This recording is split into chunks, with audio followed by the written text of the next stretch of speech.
모습을 비춰보는 시간, 성경과 사람. 오늘도 이남희 교수님과 함께 이야기 나눠보겠습니다. 교수님 안녕하세요. 네, 안녕하세요. 오늘의 주인공은 누굴까 심히 궁금했는데 오늘의 주인공이 판관이자 예언자인 사무엘이라고요. 네. 사무엘을 선정하신 이유부터 먼저 여쭤볼게요. 그동안 꽤 많은 지도자들을 성경에서 봤잖아요. 같이 네. 얘기 나누고 네. 이 사무엘은 이제 본격적으로 재정일치 사회에서 이제 사제에 이른 사제가 또 왕에 이른 왕이 하는 그 변곡점에 있는 네. 그래서 굉장히 많은 자기의 권리를 이양을 한 지도자입니다. 그리고 시작은 상당히 미미했고 네. 또 마지막도 그렇게 창대하지 않아요. 아. 마지막도 어떻게 보면 좀 쓸쓸했어요. 사실은 권력을 엄청 많이 움켜쥐고 있다가 놔준 하나씩 거죠. 네. 내어준다는 게 네. 그리고 저라면 사라진 하기 사람. 싫을 것 같은 역할. 그렇죠. 그래서 굉장히 인간적인 면모가 있고 네. 사실은 모든 사람이 다 나름 권력이 있어요. 뭐 그게 집안이든 뭐 동창회든 네.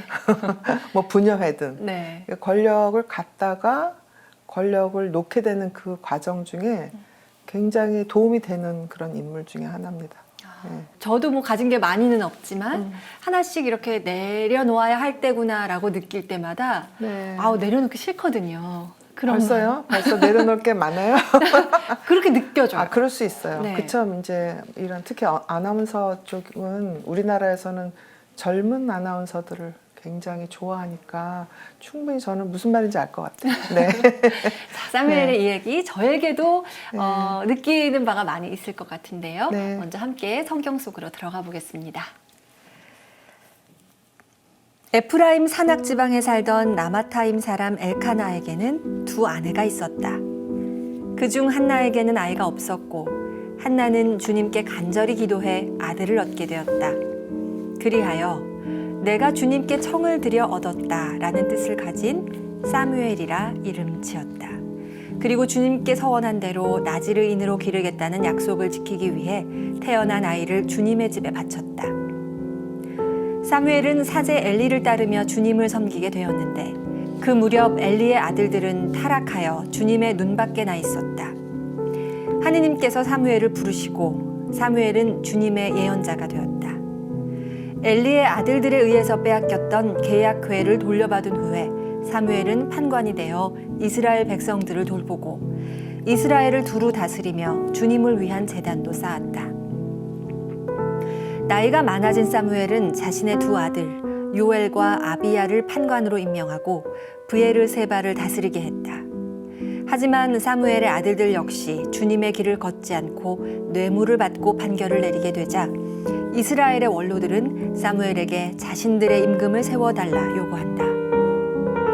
사무엘은 하느님의 말씀을 듣고 베냐민 지파의 사울을 이스라엘의 왕으로 세운다. 왕이 된 사울은 주위 여러 나라들과 전쟁을 하여 승리하며 왕위를 굳건히 하였다. 사울은 여러 전투에서 승리를 이어가던 중 아말렉과의 전쟁에서 아말렉에 속한 모든 생명을 다 죽이라는 하느님의 말씀을 거역하고 좋은 짐승들과 좋은 것들은 없애지 않았다. 사무엘은 이 일로 사울과 완전히 갈라섰고 하느님의 마음도 사울에게서 떠나갔다. 전체적인 이야기를 조금 요약을 해서 먼저 전해드렸습니다.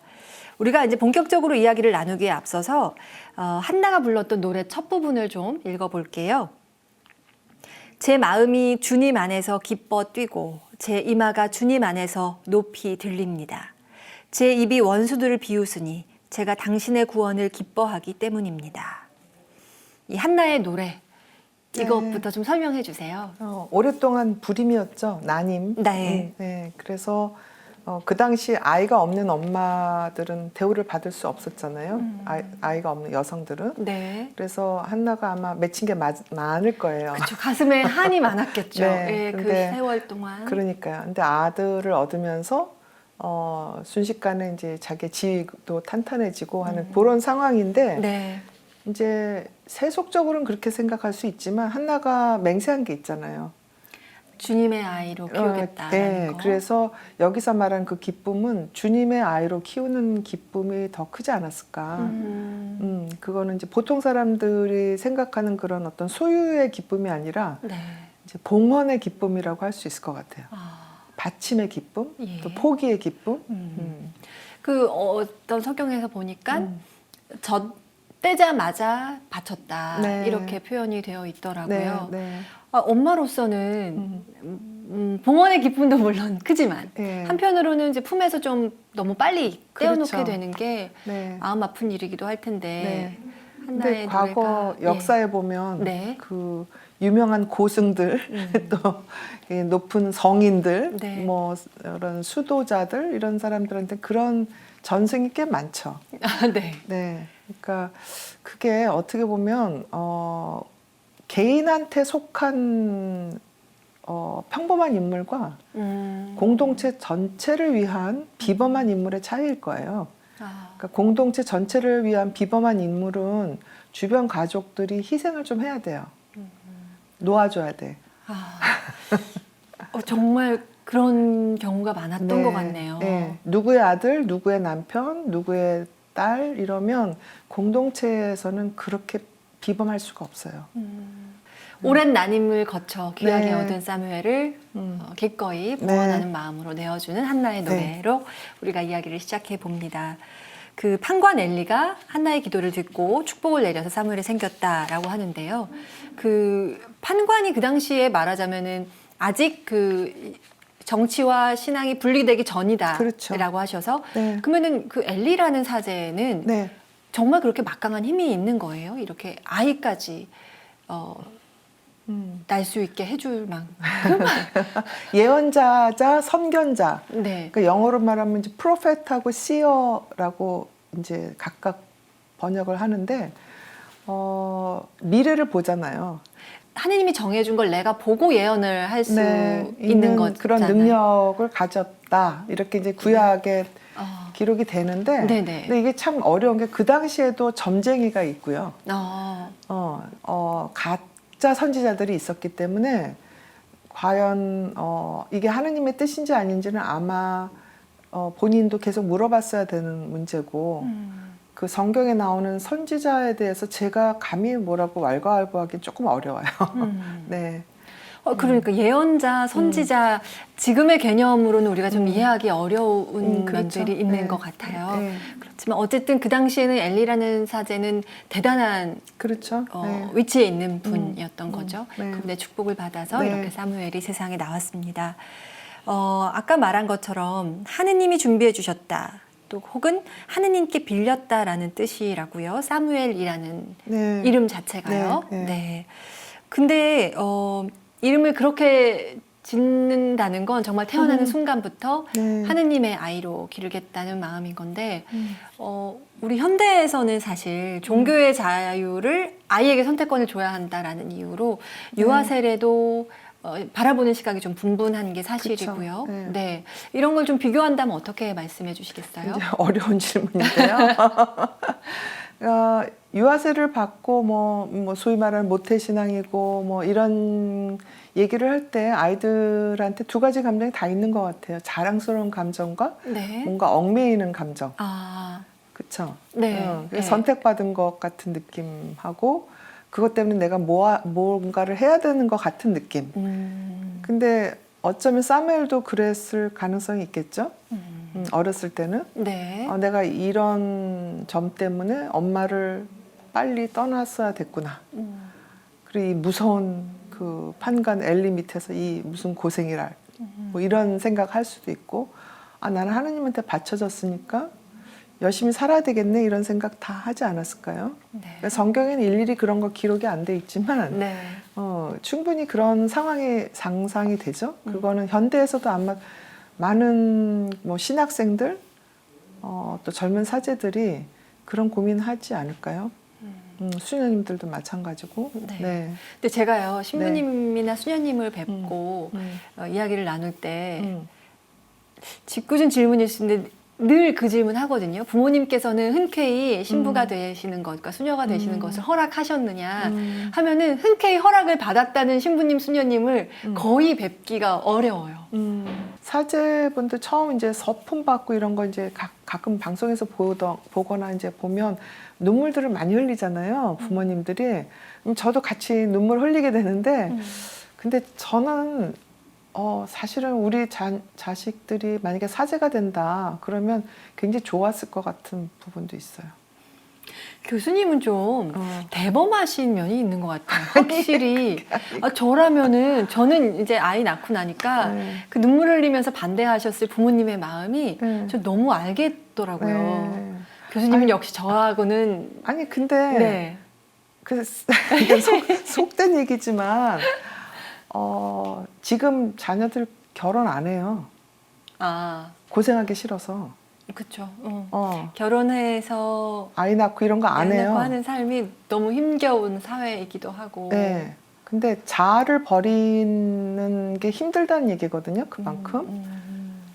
근데 사제가 되거나 수녀님이 되면 뭐 각고의 난관 거치겠지만 어쨌거나 자아를 버려서 더 큰 절대자를 만나고 그러면서 보호되는 부분도 있죠. 철저하게 노후가 보장되고 물론 화려하거나 네. 뭐 아주 거창한 그런 노후는 아니지만 굉장히 영적으로 성숙한 노후가 기다리잖아요. 충만한 마음으로 평생을 보낼 수 있는 네. 하느님과 함께하는. 네. 네, 우리 시청자 여러분들은 어떤 생각하시면서 지금 우리의 대화를 네. 보고 계실지 궁금해집니다. 네. 근데 봉헌된 사무엘이 12살 소년이던 때, 어린 소년이던 때에 하느님의 부르심을 받습니다. 그 장면을 한번 읽어보겠습니다. 주님께서 세 번째로 다시 사무엘을 부르시자 그는 일어나 엘리에게로 가서 저를 부르셨지요. 저 여기 있습니다. 하고 말하였다. 그제야 엘리는 주님께서 그 아이를 부르고 계시는 줄 알아차리고 사무엘에게 일렀다. 가서 자라. 누군가 다시 너를 부르거든 주님 말씀하십시오. 당신 종이 듣고 있습니다. 하고 대답하여라. 제가 아이들에게 읽어주는 그 어린이 성경 책에 요 장면이 되게 인상적으로 나오거든요. 뭔가 이렇게 소름 돋는 뭔가 이 장면에 힘이 있다고 생각했어요. 네. 엘리는 주님의 부르심을 얘가 들었구나. 나는 못 듣는 걸 얘는 들었구나 하고 딱 깨달은 거잖아요. 그렇죠? 여기 몇 가지 함의가 있어요. 네. 이제 첫 번째는 그 엘리한테 얘기한 게 아니라 이 아이한테 얘기한 거. 그렇죠. 그러니까 엘리한테는 안 들린 음성이 네. 우리 어린 12살의 사무엘에게 들렸단 말이지. 누가 더 순수했을까요? 누가 더 하느님의 말씀을 받아들일 준비가 되어 있을까요? 그거는 나이하고 상관없이 뭐 예수님께서 말씀하신 대로 아이처럼 마음을 비웠기 때문에 가능한 일이죠. 네. 제가 엘리라고 해봐요. 제가 스승이고요. 12살 소녀는 나의 제자인데 아니 나는 못 들었는데 이 꼬맹이 녀석이 제가 이제 저의 관점, 엘리의 관점에서 본다면 마음이 너무 복잡할 것 같은데요. 기뻐할 일이죠. 때 만약에 하느님의 기뻐하지 음성이. 않으면 스승의 네. 자격은 사실은 없죠. 이제 참 스승은 내가 모르는 거를 제자가 알 때 그때가 유레카 하면서 이제 너무 좋다 뭐 이렇게 해야지 그게 참 스승이거든요. 우리 현대 사회에서 이러한 참 스승을 제가 뵌 적이 없는 것 같습니다. 아니에요. 어디선가 계십니까? 계시고 네. 이제 찾아 나서 보세요 한번. 예, 그런 부분이 있고 네. 또 하나는 이제 그 사무엘이 처음에 이제 2번 못 알아듣고 스승한테 가서 물어보는 장면이죠. 뭐냐면 이게 소명이잖아요. 근데 우리가 보통 내 소명이 뭔지 잘 모르는 거죠. 네. 네. 뭐 환갑이 넘었지만 지금도 잘 모르겠어요. 저는 제 소명이 뭔지. 앞으로 남은 뭐 시간이 얼마나 있는지 모르지만 그 시간 동안 뭘 해야 될지 저 잘 모르겠어요. 그러니까 그거를 완전히 이렇게 명확하게 알 수 있다는 게 사무엘이 선택받은 사람이라는 그런 뜻인데 네. 그럼에도 불구하고 그걸 처음에 이제 못 알아들었다는 그런 게 우리 같은 사람들한테는 좀 위안이죠. 못 알아들을 수도 있구나. 사무엘도 못 알아들은 적이 그 다음에 중요한 부분은 나는 주님의 종이다라는 얘기예요. 네. 근데 요즘에 막 계속 나를 찾자, 뭐 자아 찾기, 뭐 자존감, 뭐 해서 나를 굉장히 강조해요. 그래서 아까도 얘기했지만 내가 무너지는 게 싫어서 결혼도 안 하고 애도 안 낳고 뭐 이런 얘기들 많이 하죠. 근데 그 나라는 게 뭐냐? 과연 그렇게 신처럼 뭐 숭배하고 추앙할 거냐? 여기서 얘기하는 거는 주님 앞에 종이다라는 얘기를 한 거거든요. 너를 버리라는 얘기거든요. 절대 복종하라는 얘기거든요. 네. 그러니까 왕이나 뭐 재벌한테 절대 복종하라는 얘기하고 이런 절대자한테 절대 복종하라는 얘기는 완전히 달라요. 그래서 이 절대 복종하라는 이 소명이 어마어마한 얘기인데 그 얘기를 12살 아이한테 하신 거죠. 그리고 그 이후 마음이 순수한 사무엘은 그 길을 갑니다. 네. 그게 특출난 거죠. 네. 예. 주님 말씀하십시오. 당신 종이 듣고 있습니다. 라고 정확히 어떻게 답하면 되는지를 엘리가 사무엘에게 그렇죠. 이야기해 준단 말이죠. 네. 저는 이 문장이 정말 큰 울림이 있었던 네. 것 같아요. 그 말씀하신 것처럼 절대적인 복종. 예. 그다음에 물음표를 달지 않는 무조건 듣는 거. 듣고 있습니다. 네, 가서 하느님한테 주다 떨지 말고 들으라는 얘기거든요. 그렇죠. 네. 매일 얘기하기만 바쁜 그러니까. 우리에게 네. 먼저 좀 들어라. 네, 라는 좀 침묵하고 말씀. 들어라 하는 얘기가 아주 기도의 원칙이고요, 대원칙이고 굉장히 아주 감동적인 그런 장면입니다. 네. 근데 엘리 입장에서 제가 자꾸만 이렇게 반론을 제기해서 죄송합니다만 네. 제가 엘리라고 한다면 제 입장에서는 한순간에 내가 사제였건만 그렇죠. 내가 말하자면 1인자였건만 한순간에 내가 가진 그것을 뭐라 부르든 12살 소년에게 넘겨줘야 한다는 게 예. 뼈아픈 일일 그리고 것 또 같아요. 걱정이 더 있죠. 아들들이 있잖아요. 그러니까 내 아들들은 어쩌고 내가 사무엘에게 그 전까지 이제 레위인들 해서 이제 사제직이 그 가족 내에서 이렇게 전해지는데 네. 이 피가 안 섞인 외부에서 온 아이거든요. 그러니까 이때 이제 시기에도 변화가 있는 거죠. 자식이라고 해서 무조건 물려주는 게 아니라 예. 하느님한테 부름을 받은 진짜 인물이 그 판관의 역할을 맡게 되는 그 과정이거든요. 네. 그러니까 엘리도 사실은 놓아야 하는 그런 과정을 거쳤던 인물이죠. 네. 네. 근데 저는 엘리도 그러면 교수님 어떻게 바라보십니까? 엘리의 그 태도는 엘리가 두 아들에 대해서는 사실 좀 너무 인간적이었기 때문에 깔끔하게 하지 못했던 부분도 있고 그래서 그 엘리의 아들들이 성경에서는 이제 이른바 문제아처럼 기록이 되죠.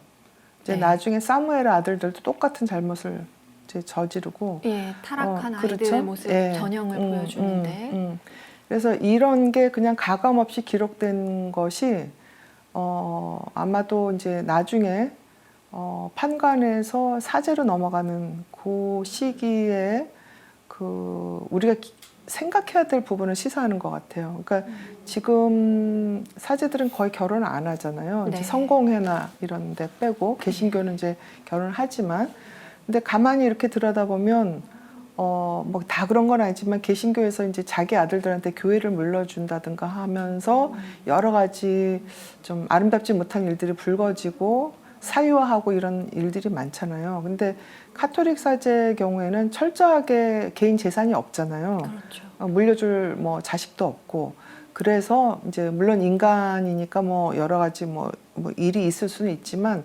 상대적으로 우리 신자들이 훨씬 더 신뢰하는 그런 면에 있어서는 네. 그러니까 그게 내 핏줄한테 쏠리는 마음은 본능이거든요. 예. 어찌할 수 없는 네, 그래서 마음의 그거를 흐름이. 여기서 미리 이제 끊어라 하는 그런 메시지로도 저는 읽었습니다. 네.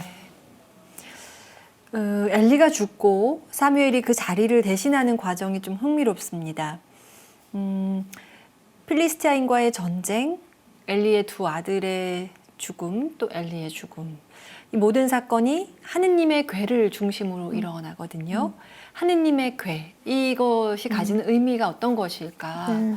이제 이 이후에도 나오지만 그 모세의 언약궤 그리고 여호수아가 이 언약궤 궤를 이제 수호를 하느라고 전쟁도 하고 그 10계명이 이 판이 여기에 들어가 있고 그래서 처음에는 그걸 이제 뭐 황금의 그 날개로 천사의 날개로 이렇게 우리식으로 얘기하면 포장하는 거죠. 잘 덮고 뭐 이렇게 했는데 나중에 보니까 황금은 사라지고 오로지 돌판만 남는 그런 이제 장면들이 나옵니다. 그래서 네.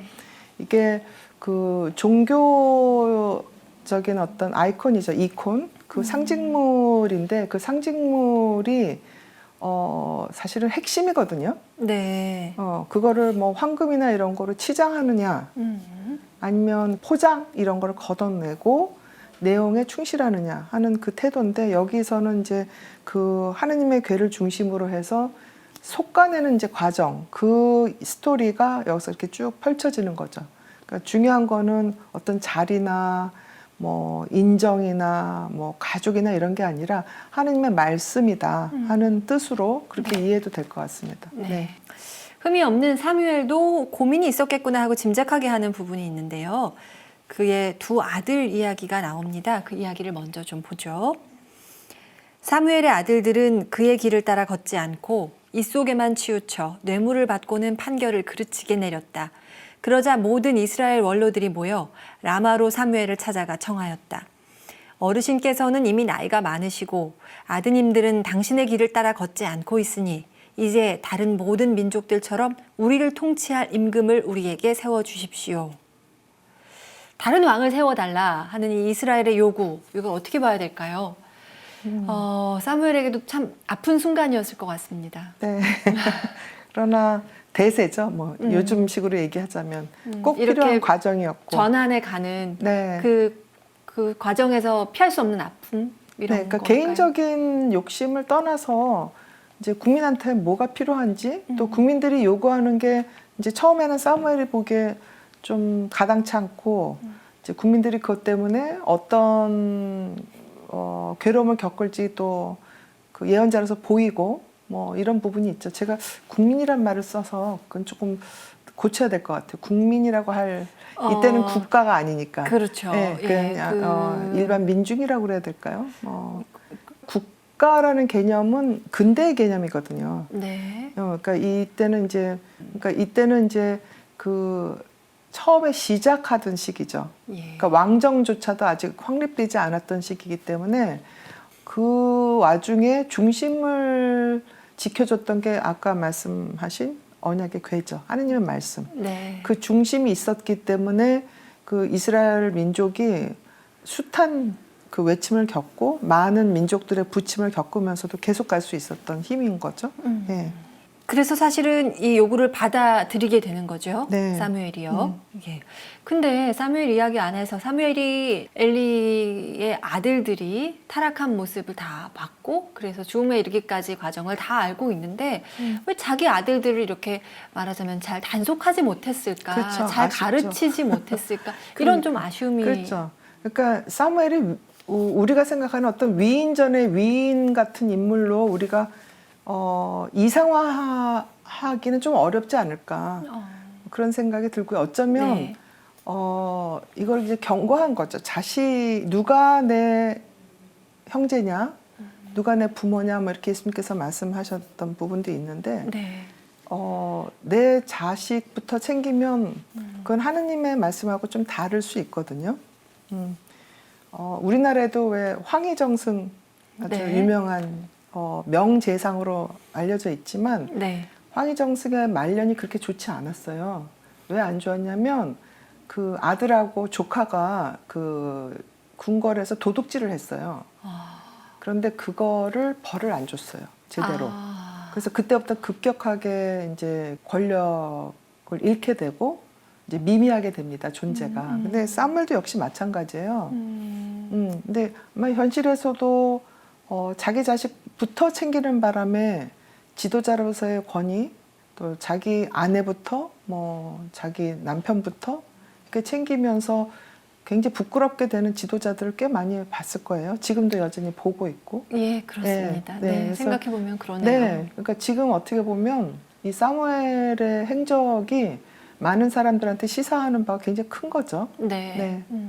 어찌 보면은 아주 자연스럽고 본능적인 인간의 모습인데 그렇죠. 안 하는 거. 무의식적으로는 내 새끼부터 음. 뭐 내 핏줄부터 챙기게 되죠. 내 가까운 사람부터 네. 뭐 내 친구부터. 그건 무의식적인 태도고요. 의식화해서 아 이러면 비윤리적인 거다. 이러면 공동체 해롭다. 그래서 의식적으로 그거를 피하는 것이 또 진정한 리더의 역할인 거고요. 네. 네, 그렇습니다. 네. 사무엘 11장을 보면 결국 사무엘은 사울에게 리더의 권한을 넘겨줍니다. 이렇게 사무엘과 이스라엘 백성들이 왕정을 새롭게 다지는 이것을 좀 역사적으로 또 심리학적으로 분석적으로 본다면 어떻게 말씀해 주실 수 있을까요? 이 부분은 역사적인 관점에서 보면 확실히 발전이라고 할 수가 있겠죠. 이게 분리, 재정 네, 분리. 네, 그러니까 고대 역사 이전에는 이제 샤먼이라고 그러죠. 요즘식으로 말하면 뭐 제사장 또는 무당 뭐 이런 종교 지도자들이 정치까지 같이 했던 그런 시기에서 재정이 분리가 된 거죠. 그러니까 훨씬 더 전문화된 거죠.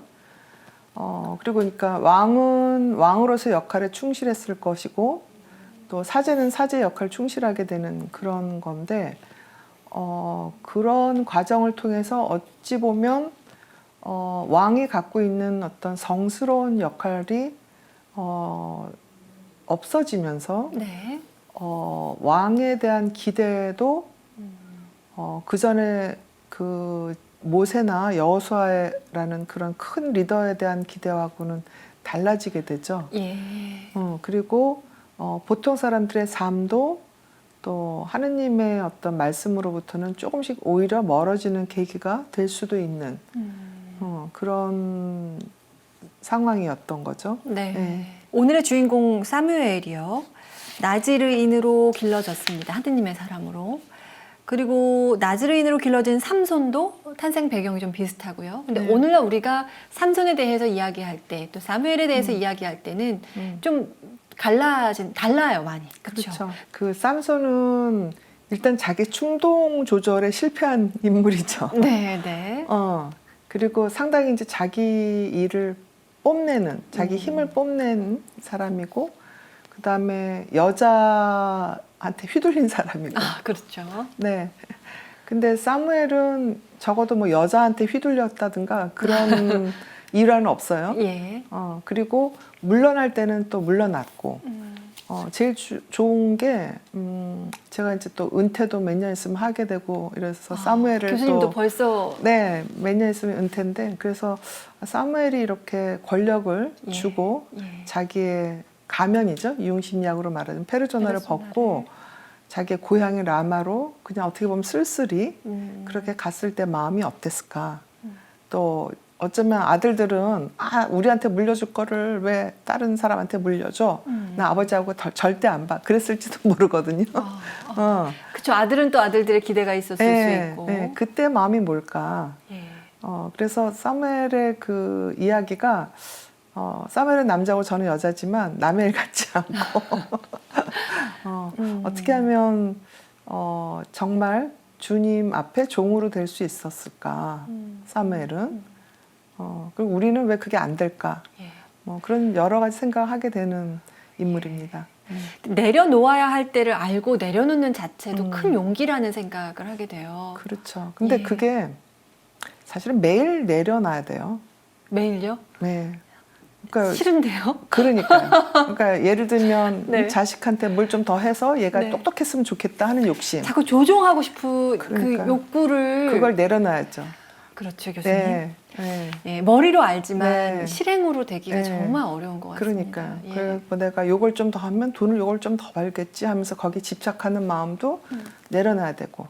그러니까 내려놓아야 될 때가 어디 멀리 떨어져 있는 게 아니라 지금 이 순간에도 있는데 우리가 네. 모르거든요. 예. 그러니까 주님의 종이 되는 거가 나 65세부터 해야 돼 이런 게 아니고 지금부터 해야 되는데 네. 그럼 지금 뭐를 내려놔야 되냐 이 순간에 계속 내려놓는 거죠. 좀 더 비싼 옷 사고 싶은 마음 내려놓고 좀 대접받고 싶은 마음 내려놓고 네. 남들한테 존경받고 싶은 마음 내려놓고.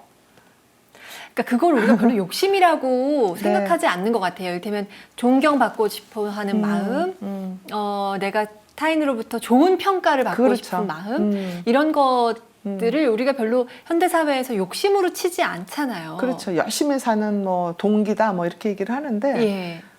그 순간에 충실해서 자기 일을 해내는 거하고 이렇게 잘하니까 남들이 나를 추앙해 주겠지, 남들한테 좋은 평가를 받겠지 하는 건 조금 별개거든요. 네. 그러니까 그 과정 자체에 충실한 거하고 그 결과의 단 열매를 내가 꼭 먹어야 되겠어 하는 거하고 좀 다른 거죠. 다르죠. 예, 예. 그러니까 진짜 농부는 한 해 농사를 망쳤을 때도 하늘을 원망하지 않고 그 다음에는 뭘 해야 되지 하고 생각하는 게 어쩌면 진짜 농부일 거예요. 네.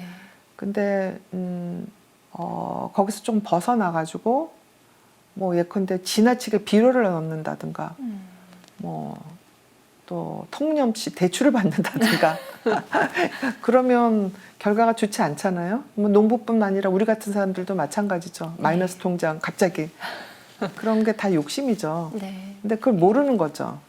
네. 오늘 사무엘의 이야기를 하면서 네. 저는 사실 지금 우리 사회에 여러 인물들이 떠오르기도 하고 네. 제 자신의 그렇죠. 네. 움켜쥐고 있는 많은 것들에 대해서도 새삼 생각을 해보게 됩니다. 네. 이 사무엘에 대한 이야기는 다음 시간에도 이어서 계속 네. 조금 더 이야기를 네. 나누겠습니다. 함께해 주신 이남희 교수님 고맙습니다. 네, 감사합니다.